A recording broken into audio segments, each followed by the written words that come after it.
ta grâce, seule ta grâce. Nous voulons instaurer un état de droit.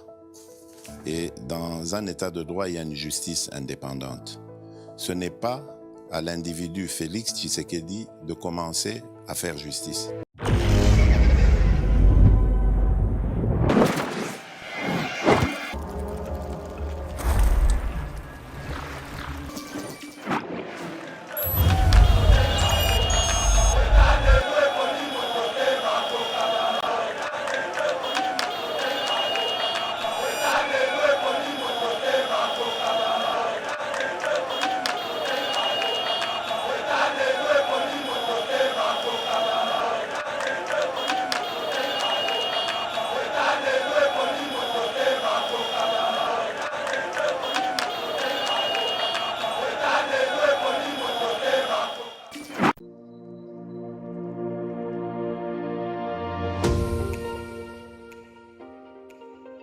La République démocratique du Congo est un géant au cœur de l'Afrique.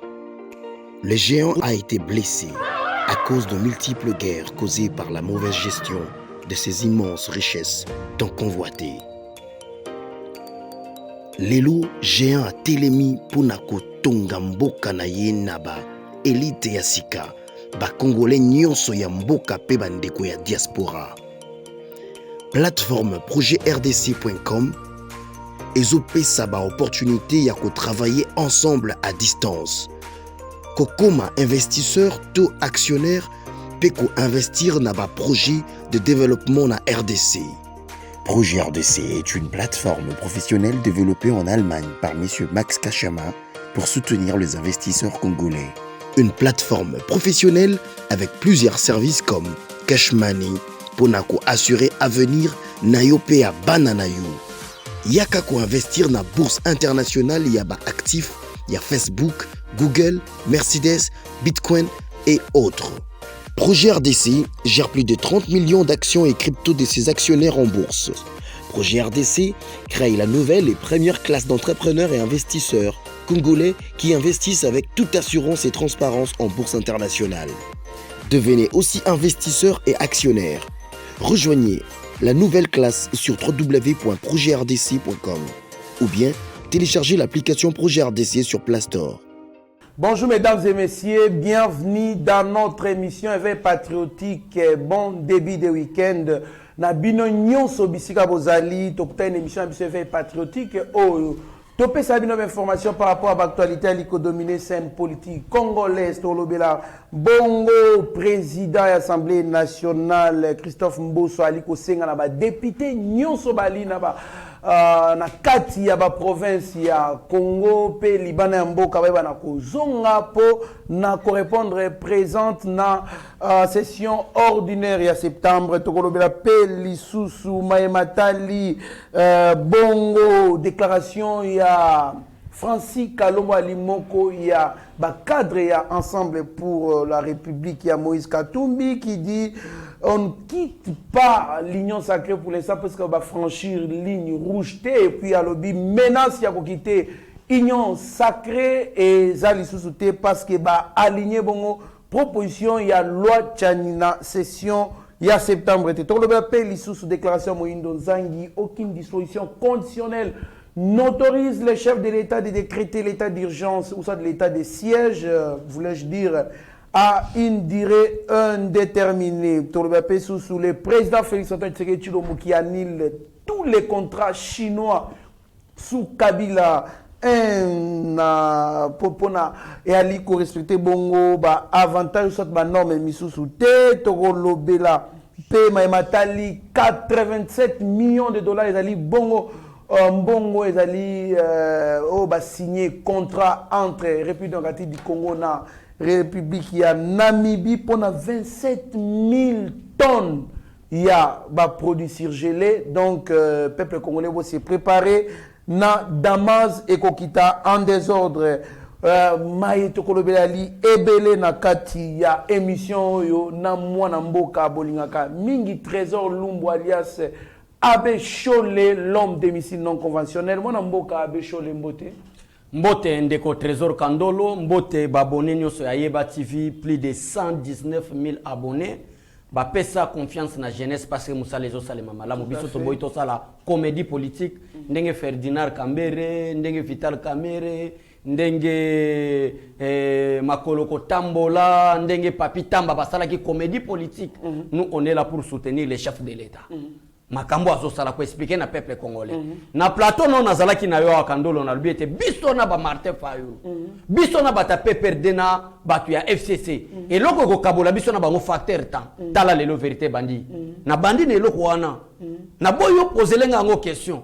Awa Martin Fayulu bimaki akoloba ke Félix Tshisekedi a un accord signé avec Chilombo. Abenga ke Chilombo le roi Massané, il profite de la liberté d'expression, il profite de la démocratie pour faire n'importe quoi. Problème zate. Mais biso na bango eloko kabola biso na bango facteur temps. Ozolanda. Lelo Ferdinand Kambere a sali déclaration. Alors bien était tigala ko sala jamais accord entre Félix Tshisekedi en tant que chef de l'État congolais et Joseph Kabila.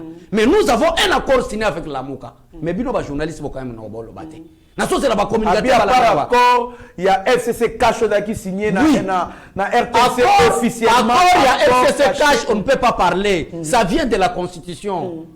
Le gouvernement sort de la majorité parlementaire. L'IDPS seul ou le Cash seul n'avait pas pu obtenir même split de 100 députés. Comment est-ce que tu as mis ce gouvernement? Parce que Ata Fati a nommé le premier ministre. A nommé le ministre, na lolenge ya lingi. A cause la bloqué na jour investiture ya gouvernement. N'est raison pour laquelle tu as luka. Biso to na problème te to na conflit na mutu te. Biso problème na biso to lingi to travail pour na mboka. Kandolo ko pesa nga raison parce que to lobaki ya wa peuple congolais. Bino boza na lokuta bozo mataba sincère. Biso toza na vérité tozo escalier. Mais loko ko kabola biso na bino facteur temps. Le temps ko kabola biso na bino. Tango boko comme un moment donné bozo zanga. Na discours à quoi attaquer président Félix Tshisekedi. Na nazaki seul peut-être parmi ba communicateurs. Nazaki seul mutu na lobege non il n'y a pas de tribalisme. Bato bazana tribalisme contre président Félix Tshisekedi. Mais bato eza association des aventuriers, des escrocs politiques. Basangani balingite un homme intégré à diriger ba Congolais. Ndi ngona bakomi ko tungise muluba wana. Mais en réalité ti bale aussi était muluba. Et muluba aventurier. Pourquoi? Parce que na place il y a président Félix Tshisekedi. Si c'était Tibala mais le ba betele maboko. Parce que pour ba Congolais balingi un escroc. Mutu bobo utani soki na Rwanda na makolo aye diriger bino. Bo betele maboko po abomaka. Tango mutu bobo za sérieux, abandi hôtel sabino te bobo ma peuple congolais te. Nde bo bandi ko attaquer. Tala facteur te bandi ko kabola biso. Peuple congolais bona nanga malamu. Accord na Kabila na Félix Tshisekedi zalaka te et bimi nde na maloba Ferdinand Kambere. Alors que biso tozana accord na Lamuka. Martin Fayulu est obligé d'expliquer peuple congolais accord nino signa na FCC. Merci beaucoup mon amboka Bécho les vous comprenez déjà que Michel Ali vraiment chaud makasi pour Bécho là yana ba missile non conventionnel. Aba déjà ko misango ndamu na yoke la bavi o mawa mbi sanga terme ndeko bavi afayu na yoke la ba mawa mais ba mo onde ba luka na o luka na place o simbelo zo monate mais avi azana baga febele vi aza danser abina ke no mu politique jour na mona même Fati Beto akomi ko bina na tiki politique parce que on ezama ka mfuto tikela ba fali ba faire vi azo bina na Fati jour na mona Fati azo bina même Jean-Marc Kabund c'est que na bina Congo ni que des comédiens et no mu politique devant masse o teme zo bina pe ndombolo Dumé pe azo pe son passage après on sala ba déclaration politique vraiment na luka place au simbe na zokate ya to tika mission merci beaucoup pour na ko certifier o Abécho la dikoloba botanga les princes ya Machiavel. Un prince ne rit pas. Voilà. Un prince ne danse pas devant le peuple. Un prince c'est quelqu'un qui est des fois cruel. Bon, je pense que beaucoup de les princes, vous allez approfondir Maramutali Koloba, Mokozi Abina raté. Mokozi allait la rater. Mokozi Abina soit ça la ramoté. On peut s'engager 2 secondes. Oui, 2 secondes. Kapo na ebibe to kota na émission. So monage na lali na loti mabe na na kanda na na posa na banda osimba batu musu. So mona Félix Tshisekedi problème na e ba papa vraiment bien éduqué boy. To ko zo éducation na ma président Félix Tshisekedi.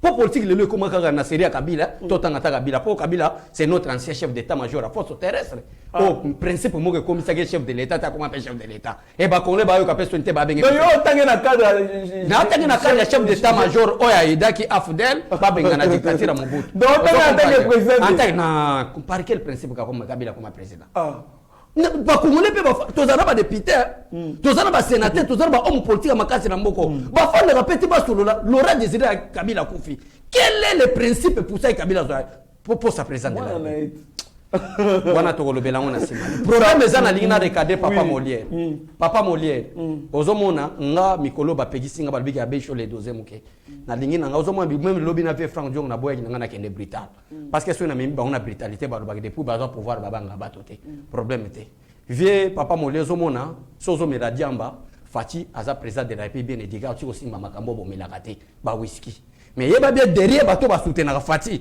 ezana bato pe ba melaka biloko bino bomelaka wana posa bino boke bilobela ozo comprendre biloko tout la papa Molière amelaka ni tanga zoloba ngana yebi baka mamelaka te yo il faut poser question ya me papa garçon mo aleka ki alobaki omelaka ni avant loba lelo viemboso akei na Assemblée nationale na 9h après cet exemple en tant que chef ayeba ndenge nini ba administratif pe ba koma na biro batala boye vie Molière yemo pe ayo bima 13h mais musala na makasi ka olega na ba TV bilobela un député atika TV te bilobela ba ngoma makasi lo mbosa te ba abandi plénière na 6 députés oui aye ba retardaté baza ebele toke kuna tokoti ba vie Jean-Marc Kabonde baza déjà ba papa Molière baza batala boye papa Molière azate mais comment on a moi chaîne ya ba escroquerie oyo soki Molière aleki na TV abani oloba mbosa asala musala te facteur temps à un député facteur temps pourquoi même constitution le que mandat du président de la République est de 5 ans c'est facteur temps qu'est-ce que je dois faire pendant mon mandat de 5 ans mais yo moko zo konkende na retard yango zo mona vie Molière na boyi ba problème ikolo na posa peuple congolais na be mission to sana kandolo lelo balia loso balia Thomson bino ba Molière ba Martin Fayulu ba Adolphe Muzito ozo mona ba pays développé toke na ba États-Unis ba Europe toke na ba pays asiatique ba Liban ba Inde au moment que batloga ba Martin Fayulu so bongo ezaki Inde ba ozo ba déclaration te un voleur de deniers publics un mouyibi total ba poser la preuve maintenant na preuve Adolphe Muzito aza mouyibi na lobby clair et là simba parce que batloga ba président Félix Tshisekedi qui obata en opposition so ki lelo bakangi parce que un jour peut poser une question Cameroun n'est pas voleur mais poser une question c'est qu'on a boloka sala nini on se comprend de konanga pourquoi on a payé non Cameroun est tourné à procès Adolphe noir sur blanc il a été incapable de prouver son innocence c'est-à-dire Mouyibi toi tu as terme détourné à détourner Mouyibi tu n'as même pas honte là tu dans le même année le chef de l'état nous on doit faire quoi est-ce que c'est normal ndenge moko pe na ba Adolphe Muzito Adolphe Muzito qui na ville de Kikwit moi je suis du Bandundu Mubunda bio fa 100% osolana de père et de mère Mubunda 100% mais ville obiso to tangi be école maternelle primaire c'est la ville de Kikwit so qui na Kikwit kuna en tant que premier ministre asomba ata morga pambate mais ailleurs fumuliga misu na ba TV abandi ko critiquer président Félix Tshisekedi comme ça za master nayi ndebiso public to kubanda ko recadrer ba moko moi mboka beshole on lit sous la toile, Batubali Koloba, Naminito Moïse Katumbi a gagné sur le plan politique. Il a menacé la proposition de loi Tchani. Moïse Katumbi a menacé la proposition de loi Tchani exactement, aligné en haute. Balobi, Tolandi, Francis Kalom Balobi, menace ya quitter l'Union sacrée, na minute baché na C parce que ba aligné proposition à loi Tchani na session alors ba flatter ne mutobali ko flatter président Félix Kali candidat bango en 2023 bango ensemble pour la République ba ko aligné ba candidat na niveau nyonso Bazali toujours dans l'Union sacrée puisqu'on n'a pas franchi la ligne rouge. Réaction oui. Merci beaucoup Ndeko. Na régime président Félix Tshisekedi Ndeko naza membre à l'IDPS. Na obomba ngote je suis combattant de l'IDPS. Na obomba lo vérité même makambo pour ça qui biso. Token de Genève, IDPS azaki d'accord na ngote. Ça je vous dis la vérité. To yebisa ki ba vient Martin que token de parce que to bondé le multipartisme. Token de différents partis politiques na élection. Quel est meilleur gagne. Souci na biso no sezaki bongo. Mais ba ko ça biso pour ba trahir, ba ko ebimisa moto azana défaut politique na place bato bazamala. Défaut politique de Martin Fayulu. Azana ba défaut politique ebele. Ba ke ba ebimisa eloko moko iza image atana politique amboka te. Parce que Martin Fayulu n'est pas retiré dans le loco terme eloko wana retiré. Eloko ni na lobia ma défaut politique. Eloko wana. Te na lobele eloko nini do bato oyo bazana poids politique te. Parce que mon ndeko nanga mutu moko ba ramasser kaka boye mbala mo alinga diriger bino ba congolais ce n'est pas bien donc eloko zo lo bande défaut politique o bengi nde Martin Fayulu suka zem polia binsa benji na munoko nenga na okende na ita ngana ko binsa benji rite c'était monsieur azana mwasi na bana na ko fingete Mais il y a des gens plus populaires que les cas. Sa président Félix Tshisekedi, on est des collègues avec lui. Mais le problème c'est que biso to kindaki pour être to kindaki pour tous un système que chaque parti politique a bien sa candidat nae. Yo mo moni makambo sana maki. Toi le problème na Moïse Katumbi te. Moïse Katumbi nde asa yenda ko prouver biso. De quoi il est capable? Na ko linga te que non Moïse Katumbi non yaka soutenir président Félix Tshisekedi. Pour jour Moïse Katumbi a 20% na longwe congolais. Biloko ko sa bato na katanga na ko. Moïse Charman. Charman na ko yiba ba minera Congo te. Nana yebiso na ko za candidat ba. Bada populaire makas malgré biso to dossier Kabasele ko. Otili Bumbashi na Benjamin Mwana Suka to popularité te na terrain. Voilà. Keba dossier papa Kabasele mutaba minero ba boma na katanga ya ko bima. Yo yebi boter ba boma Kabasele. Pona be intérêt na bango Kabasele dossier Kabasele. On kolo na entreprise na ba minero wana. Batu batinda bango. Batu batinda bango baboma e batu wana ba mais jusque là procès ngo ezo sale procès au Kenya malembe so na Congo be escroc politique basé bien ce qui fatia fongoli ba enquête awa batu ba dossier na ba commission ka politique par exemple na régime président Félix Tshisekedi bakangi mutu ko avita caméra pour aibi peuple congolais aibi mais ba communicateur ni ba koma oleka na TV ko lobete eza dossier politique oso comprendre et pareil avec ba Adolphe Muzito so ba bani ko kangi na ba détournement salaire oyeka ati longo wana tozo zo temps chaque chose à son temps. Sa peuple congolais to attaquer Katumbi ake pourquoi ça candidat biso kutu to prouver Katumbi de quoi nous sommes capables de qu'on a so fatia bimi na moi 60% d'élection 2023 na longo mboko et donc ça te ba ko sa peuple congolais longo mboko c'est na zo yebisa na ko battre président Félix Tshisekedi nani Moïse Katumbi muto a s'enrichir tala ne ba ko sa peuple congolais Moïse Katumbi Katumbi Moïse papa métier pas un métier wana ebi osa d'accord na demi Dakar bon donc moitié mundele moitié mutumwi voilà problème te papa métier ya ko postuler mais to ko prouver de quoi nous sommes capables ozola na ndeko nanga to ko prouver de quoi nous sommes capables aza candidat 2023 aza la candidat ndeko nanga obimate tuna Moïse Katumbi yena na zana parti politique te ba député azobenga ensemble pour la république eza ba parti politique a sangisi est-ce qu'il y a azaka capable de possibilité de dislocation na yeko panza na aize ko panza na nana yebisi na peut-être ba Frank Jong ba soutenir nana yebisi na ke ba Délice Sanga ba soutenir vu comportement ba politicien congolais nego yebi Félix Tshisekedi so azana comportement lokwa bagabila mais les ba politicien no so bana simane fatia ko tiko débaucher politicien mo qui a mais azubazo yana bango parce qu'on connaît le comportement des politiciens congolais qui sont des flatteurs. Awa Steve Mbika après ba détourner ben comme le betra Fatima Bakoti mon candidat c'est président Félix Tshisekedi yo moni Fatia Zolanda ina sim Fatia ko débaucher mututé parce qu'il connaît de quoi il est capable Zolanda ne konanga mais politique eza bongo te politique eza même te politique eza même te politique président Félix Tshisekedi tous les moyens sont possibles tous les moyens sont possibles qui dit pour arriver à l'objectif mais Keba a un état qui se respecte comme un état na politique tous les moyens ne sont pas possibles so te ko ba moyen Kabila ya ko buma barma tungulu parce que arma tungulu pe mo na moyen politique un chebe ya kufa na moyen politique ozomo na un état qui se respecte tous les moyens ne sont pas possibles ndekonanga wana ezaka ba régime dictatorial ko ba Kabila merci beaucoup Mboka Besho l'étoile au ba émission na biso je pense que Olandi Francis Kalombo bobangi ko aligner loi wana ou soit to bangi te merci na répondre ki TV Francis Kalombo za témoin na émission ya ndeko moko eleka na boy ko tanga émission wana Francis Kalombo lubake papa mama Moïse Katumbi asa Zambien et bima na munoko nanga te mena comprendre a rectifier ki parce que azaki fimbu kuna na katanga ba beteke na fimbu konzi nae que pourquoi que ça la bagafu ndai ko rectifier so ko moni muto parce que moi dès que je parle là j'assume mes propos sur les champs ndeko nanga azam na jamais na ko lobake Félix Tshisekedi azamo na mama Marthe te na ko lobangote parce que na yebi bien na moni ndenge to abana mike tozo ya limiter na ba 12 ans 13 ans 14 ans ba yebi sa biso talanda ko Etienne Tshisekedi ngwana to yebi déjà que il y a un nom au nom de Félix Tshisekedi moi ne Etienne Tshisekedi wa mulumba na mama Marthe kasana par quelle idée ko yela ngana TV kana loyenge boy na lobake moi na Tshisekedi te soki na lobike moi Tshisekedi boyebi pareil avec Moïse Katumbi yebi ki maman de Moïse Katumbi nda lobike maman ya Zambien soki maman za Zambien congolaise be yeba na raté merci beaucoup Mboka Besho congolaise muta territoire nini yeba na raté maman na za muta territoire nini yeba na te ka congolaise mais nous sommes au Congo tous les territoires belé ce qui est à Maniema Congo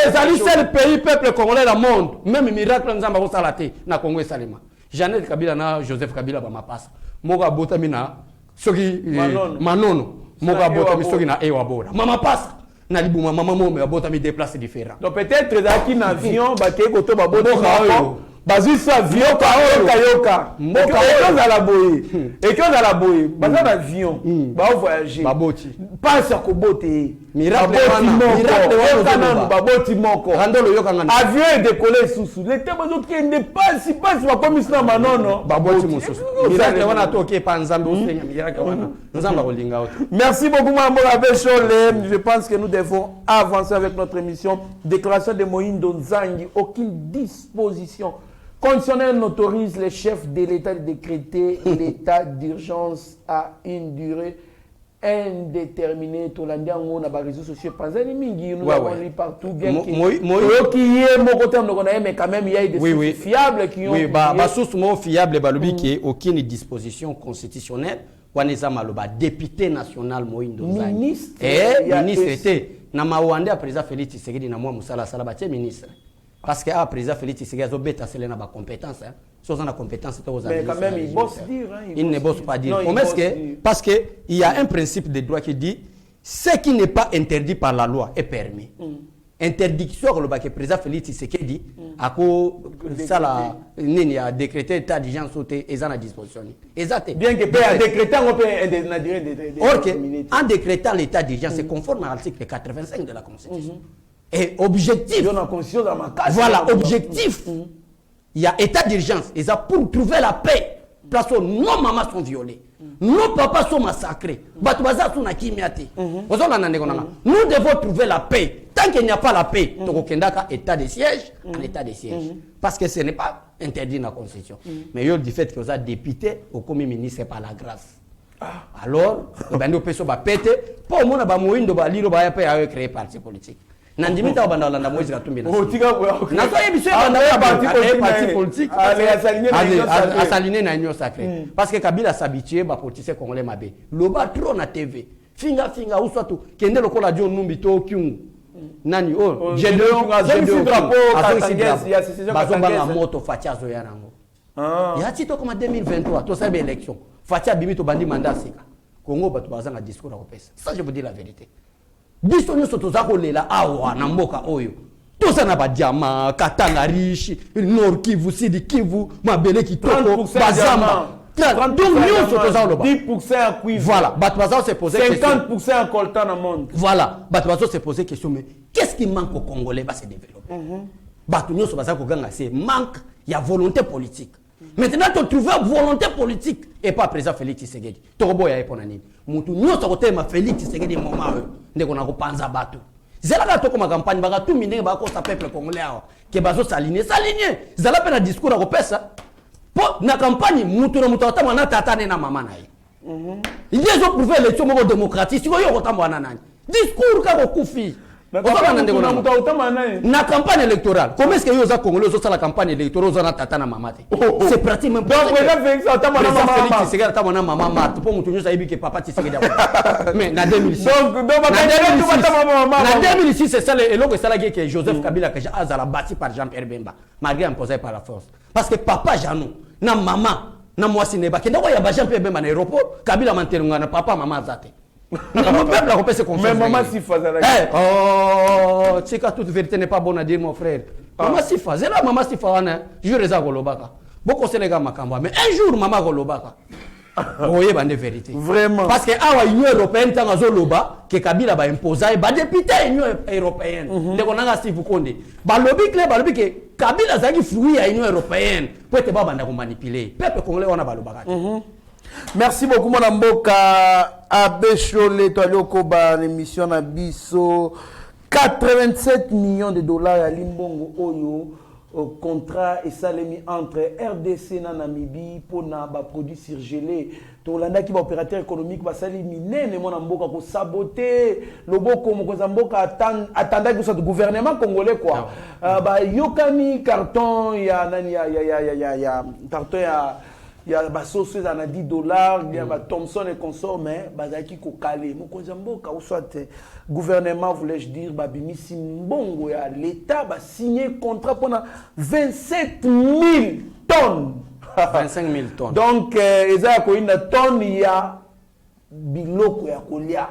Ezali ba mbisi basoso et consomme na mboka et kozala bongo réalisé dans quelques semaines ou dans quelques mois pour le peuple congolais bénéficier. Ça fait la une. D'ailleurs, Steve Konda Tchelabiso, nani journal wana namibien, ça fait la une. Il y a Namibie et consomme na mboka. Et le connu que le bénin n'a pas dit que Mokozamboka ali ko kanise la peuple congolais pour la social na bango. Les lobbies soto yebi nde konanga. Bisoto yebi que non, on ne peut pas parler du social sans le nom de président Félix Tshisekedi. Inde yango ba benga maman social, papa social, maman Denise maman social, Félix Tshisekedi papa social. Mais ezalo ko la ancienne première dame te bazelaka muto akufa po ba resomba cercueil. Vous comprenez de konaga mais maman Denise babenga bango bakunde bembe esprit de mort yazo de la muta kufa so mabino cercueil à $10,000 na ba cortège wa ba ke kundaye parce que bato pe ba kunda bato honneur ka bango wana nde balia ka bato wana et yo imposer ke kundaye mais maman Denise alubi tenga na ko kunda ba congolais te na ko bikisa ba congolais asaleli ba sisi nyonso ya comédie ba comédien nyonso nani par na bango santé bakenda ko so médico etikali bino pe ba journalisme mon frère santé au félé ozolanda ndenge bazu bino déjà na gratuité ya seni masalanga kandolo na autorisé oyo nzamba lobi ke multiplier pour bota na désordre parce qu'avec Félix c'est que du gratuité enseignement et ça déjà Damas donc mbolo eso kita par ndeko nanga na lobaki ke bisona ba détracteur politique et lo ko kabola biza Félix Tshisekedi yo nino ki sa carton à $70 il faut nano zana ba cantine populaire na yo. Maintenant accord entre Namibie et la République démocratique du Congo a un montant de 87 millions, ça c'est officiel. 87 millions. Et d'ailleurs, la République démocratique du Congo a ouvert le bureau de la ligne de martine congolaise au niveau des ports World Beach Bay, là où on achète les poissons en gros. Donc Namibie. Na source côté pénal. Na source ndekonanga. Nous sommes déjà intention à montre qu'il y a un poste qui est congolais à Malam. Nous sommes peuple congolais belendeko na ke parlement debout ya matete. Ba bengi singa lui président abeshole yaka ou animé na kotomo malileke. Na ke kuna na papa mo je crois so sana ba âge muke ba 90. Koko vraiment ceux qui nous sont pembe donc alembi. Azol ba ke toilette on na tongaka yango. Avant to so indépendance si le loi ata katikati ko makate ngamba mona comprendre ko lia mabeza. Donc, mal nourri. Vous comprenez pour les Atonga toilette wana avant 1960 ndako wana. Et ton d'arrêter le ton d'arrêter. Na comprendre ndako ezana 40 sagolia. Ne fascine a comme na souci. Ba tusiko ba 40 do bomo na kolia lo pamba. Donc ba maman, ba papa bola nanga excusez na terme. Bobo ngisa ba toilette kolia vraiment kolia. Bon ça ba ba ke to kolia ko bima. To kolia. Santé kozonga na mboka. Nde yango nozonga passe na expliquer peuple congolais, faites confiance na président Félix Tshisekedi. Président Félix Tshisekedi a reçu Misabiso Thomson qui l'offre vraiment mon carton. Kilo 200 francs. 200 francs. Fati. Le problème est ça que batba yebite degré ni Kabila tiki mboka oyo. Au moins batlo ba Kabila ba pays muso azoli ka ba ko lapide parce que batia congolais ko banga. Muto aye ka dogo munuke leki na poids akomi multimilliardaire. Tala ki ndoki na Congo. Chance loko pamba. Ka dogo to ke zweto ke le ma papa pesa saki. Nenge batuka dogo bazako ya. Batuka ba civil ba memisa. Batuka memisa ba to ke ba l'ennemi dictature Mobutu pendant 32 ans. To bengi bango ba sauver. Or que batu ba yaki ko sala mabe ko lega ko to Mobutu. Kabila comment ba faire espoir. To ke na Nord Kivu na ba Steve Konde. Ba yebisa biso tala faire espoir ngo kandolo kolela. Ba montagne moko ezala na côté ya Masisi. Bato bazotonga banda kuna sommet kuna ba tout autour la montagne wana baloni ba pelouse. Ya iso sala beauté kitoko. Ba bien privé na. Mais bien privé à Kabila. Si o kindoki ninyo, mais mutazaki kadogo na 1997. Asala commerce te. Mbala moko pouf multimilliardaire. Merci beaucoup Mboka Abeshole biso pe tozaki ko mitungisa mingi na biloko oyo batu bazui un jour audit il faut ça les mapena ya gestion à 18 ans mobimba total comment est-ce qu'une personne peut avoir l'argent plus que l'État l'État un homme qui a plus de 50 milliards de dollars mais son pays est incapable de mobiliser 4 milliards il faut qu'il y ait les empreintes oui. Excusez-moi c'est le mot très important na lingi nazonga na dossier ya papa Katumbi na benga ta papa po batbalba yo kisi Katumbi ata bana ne ba komina na age na ngate ne ya et azana champion député na Zambie champion Katumbi ya mkolo na yo te ba yebisa kinga ke Katumbi awangani mwana awangani champion Champion vraiment merci. Oza Katumbi ya Katanga ah mais bawanganyo pas de problème c'est côté ka ngana lingi na lobani. Ozala kiawa bazo yebisa biso ke soko tiebi na Katumbi wana. Soko tiebi ba pesi $100,000. Makama wa kenda wapi? Ba minere kwei. Ba minere kwei. Wana ba minere baza ko yiba. Ndeza ko pousser $100,000. $100,000. Tout le monde makama wana. Ba so ba koma égoïste. Ba koma égoïste. Chabani no daoza balo bo poche po pesa ta face mu yana pesa amichela yebo. Akende na Katanga bazo $100,000 batuna tuna Katumbi $100,000 kenda pa ko ya ponani. Nan IGF asali enquête te.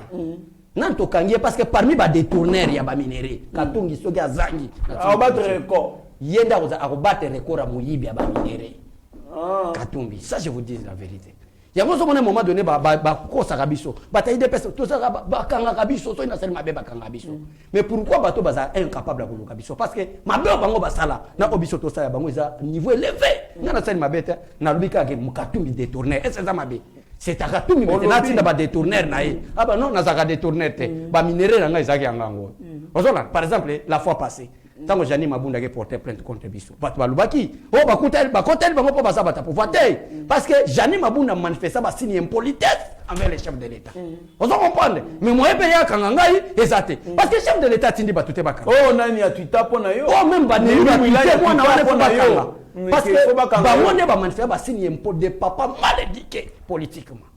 Mais comment est-ce que boya ko kanga comment est-ce que boya ko kanga mwana muke boya to talisa bino nzela nyonso aneza ko prouver pour ni bateau nyonso biso problème na biso ezatu lo bakande vérité mais bango babomba kande voilà les problèmes de Rona. Merci beaucoup en tout cas nous devons vérifier cela comment est-ce que ba individu baleki mboka na mbongo en tout cas Nazoé Kabila donc boyoka ba conséquence Nazoé Kabila pe akoma mizimi boyoka ba conséquence yoka ba conséquence ce qui un individu Aleki Mboka Mobimba na mbongo, il est capable d'agenouiller les pays. Parce que on suppose que ça a na mbongo ebele ko le Kamboka. Azan économie à investir na mboka wana. Exemple typique égal awa monopole ya ba Thomson, monopole ya ba Soso, ce qui est égal à Kangi. Les pays pénalisés. Voilà. Les conséquences d'avoir des gens qui ont les moyens plus que les pays. Les lots Baba Biloko nani Congo Fitir. Aussi ba qui marché, ils ont les monopoles, yaba légumes. Personne ne peut pas vendre les légumes ceux qui bango. Ndeko, biso ba tutozui chance ya kozwama ba finance publique. Et ça na terme mon économie ba yebisa biso. Même je ne parle pas d'un individu. Je parle d'une société ou compagnie mo ya monene makasi. Jamais capital na bango soit fond na bango et ko leka l'état so ba moni ke entreprise soit compagnie wana komi wa munene il faut pas salela ngo ba sécurité ça ba panza capital monsieur qui na fonctionnement boy monsieur qui ndebo jamais c'est un danger c'est un danger mais à Congo to koma boy Kabila le bike bidia mboka za 10 milliards tara makam Kabila le bidia mboka za 10 milliards ya le bike na 50 milliards na poche Ozolanda yango zoma ba politicien congolais ba tepa IGF. Voilà. Ngonga yango IGF gestion à 18 ans au sommet. Pour ça nango parce que gestion à Kabila ba tu va comprendre raté. Kabila nezo biso ndeko nanga matakita. Là la pongete. Place neza na makala. Mais chaque chose a son temps. Merci. Merci. Kozala lokola baba yango ba musée national. Bo mipse nanga pavio Kabila bo tata yeyo. Bon mona makambo ça. Merci beaucoup Mboka Besho les MO sur Fatiki Anil.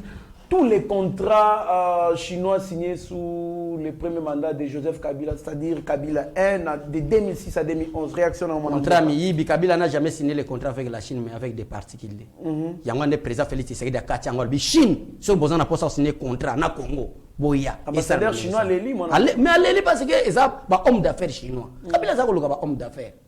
Kabila n'était pas un homme d'État. Oui, c'est un président Félix Tshisekedi. Azokende boy. Awa nani Donald Trump a longwe. Nous sommes président, mais l'actuel président américain est en parfaite collaboration avec le président de la République. Parce que cornionso, c'est tout dans le domaine il y a stratégie militaire. Le président Félix Tshisekedi a signé un individu Donald Trump mais avec tout un département américain à la défense. Nous comprenons de konanga. Mais Kabila zako benga ba particulier. Motoyaka un milliardaire chinois moko boya benge yaka tongelanga babilanga ngozo mona ba comédie bazo sala na babukanga lonzo ba comédie ba sala babukanga lonzo parce que ba sinek un état te Donc, avec le président Félix Tshisekedi, to boyi batouté. Parce que même la Chine, même les États-Unis, même France, au place Moka Macron, ils ont contesté chez toi, président Félix Tshisekedi. Parce que les Français n'ont pas belge objectif, n'a pas chasser Kabila du pouvoir, mais remplacer Kabila par un autre Kabila. Un autre Kabila pour eux, c'était Martin Fayou. Ah bon? Merci. Merci beaucoup, l'IJF, de savoir intercepter dans les comptes de la Fédération congolaise de football, FECOFA, une somme de près d'$1 million logée frauduleusement par le ministère des Sports, manifestement à des fins autres que celles. Dans le prochain numéro, on dépôt au Conseil d'État d'une requête en annulation de la décision du ministre de l'ESI portant fermeture des facultés de la faculté de médecine plutôt dans quelques universités. Le président de l'Assemblée nationale demande aux députés nationaux se trouvant à l'intérieur et à l'extérieur du pays de regagner Kinshasa en vue de répondre aux activités de la session ordinaire de septembre. Prochain numéro Jean-Claude Mouyambo s'est dit être le successeur de Kyungwa Kumwanza à la tête de l'Union sacrée dans les grands Katanga. Moi, je suis Cholé, Wana, Ezali, Babiloto développé na émission sous Steve Kona, Ali Kosa, déjà Sinkuna, qui Tokomi, presque Nasuka, émission la Docteur Mayele, Topi Siombote, Ali, Franklin Semina, Congo Central, merci à Sami MTC, Zefilo Mele. Merci à M. Eric Diamba, Peter Kalonji na Lubumbashi, ouais, Eden Lukusa, Ali Kandolo et Faboukasa. Tobosa était Francis Kamanda, les partenaires privilégiés de Steve Konde. Pourquoi pas Papi Fouamba et Papa Hakim na Lubumbashi, boutique FK na Kenya. Moi, Namboka Atala, caméra Steve Konde, HD le petit génie, et bon, on peut se malobano ya Souka. Merci beaucoup Ndeko Kandolo, merci beaucoup na staff technique Mobimba ya Yeba TV, banda na direction générale si na batu ase, na koyebisa peuple congolais, to longa na degré ba bassesse, kolandela ba vie privée. Kolandela nini azosala nini. Le Congo a beaucoup ezozala makambo ebele, peuple congolais bazozala makambo ebele. Oyo de la part ba futilité mingi congolais azo basé mona ba na ba banalité ba futilité. Ba futilité botikela ngo batala muka El Bandundu. Parce que ba komi obenga bongo la muka El Bandundu. Tango Adolphe Muzitu biso nde toza bato totelemeli tribalisme parce que soki yoka so aleki abalbi tala muluba we ozokonda soki masa mo aleki atala muluba biso siko toyino ali de personne n'a pas question de baluba biso nyoso tokutana na chef ayamba tout le monde asala yamba biso sa distinction de race et de tribus ayamba biso en tant que peuple congolais mais la muka El Bandundu baye nini na tribalisme. Yango zoma babenga bango El Bandundu. La muka El Bandundu pourquoi? Parce que tali koto elonga Martin Fayulu soit disant di Bandundu hein, batu musu ba réclamer ki abuta kota ba Sénégal. Wana nde identification na recensement ko kata biso makamso ite ba ya zo réseau que biso toko sera ba mais na mona vraiment bandinga rio bateka na wenze balobi ke ba azaki amina bango ba uta ba kota Sénégal. Vous comprendre? Mais identification ko kata makam mais sikoyo biso problème na biso ezali ke tolonga na ba banalité ba futilité.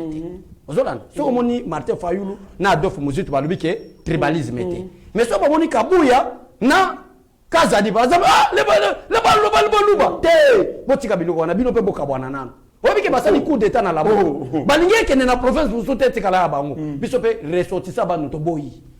Donc yo monte jamais ekita bandundo. Ogise Kabuya pe récemment uti okita. Soki Martin Fayulu a 30% na le basé province échanger kati. Ici, le peuple comprend ce sont des comédiens. On va faire la comédie. Pour ne pas faire la bango. Est-ce que le peuple va dire que Martin Fayulu fout à taxe certains hôtels à Bateau Samuel Batigela? Hein? Batigela no hôtel à Batfaden House. Bataxe à l'état au foutate. Tant que c'est bateau impôt, bakoya kuna bakangi. Non, les gablo no hôtel wana. Oh, t'as la fatigue beto au kang hôtel. T'as la incompétent moto. Bon, azos réclamer pe asara ba nini. Mais bisonyo so, mende konanga. Après tout le papier que nous sommes au pouvoir. Fatih c'est Fatih beto to lité. Biso ne to sali président Félix Tshisekedi là comme président. To ko beta peto le muto akanga biso azate mais to beta ka tolote to bino état de droit. Ceux qui to sala muto ka to somba c'est pas DG Kofo. Ceux qui viennent te bato teka ata gentili qui fait un grand travail le DG Kofo. Ceux qui sont un grand travail. Voilà, merci de Kogalo la cité la wana parce que si vous condamnez singa tozo somba. Mais Martin Fayulu zolinga ko somba ngote. Voilà une compétence totale. Merci beaucoup, Ndeko Kandolo. Merci beaucoup, Mwanamboka, Abbé Cholé, merci na HD Steve Konde, le petit génie Nassima. Il y a caméra, réalisation, Tomoni Bongo, Mike Chiswakana, Shaggy Ochudi Meshak, Tobo Sainte na montage, Bongo, Rabi, Mokoko, pourquoi pas. Eric Moubiala, merci beaucoup à toute l'équipe de Eba TV, Pasteur Gili, Mitteranaya, Abigail Kilungu, Benjamin Mwanasuka, bonne guérison, Tobo Sanité, P, Beni Okeke, nous surtout en coordination à DG Shadrach Lolo. Restez branchés sur notre chaîne, vous ne serez en aucun cas décimé, vous être maître de son silence, que plutôt esclave de ses propres mots. Merci. Ta grâce, seule ta grâce. Nous voulons instaurer un état de droit. Et dans un état de droit, il y a une justice indépendante. Ce n'est pas à l'individu Félix Tshisekedi de commencer à faire justice.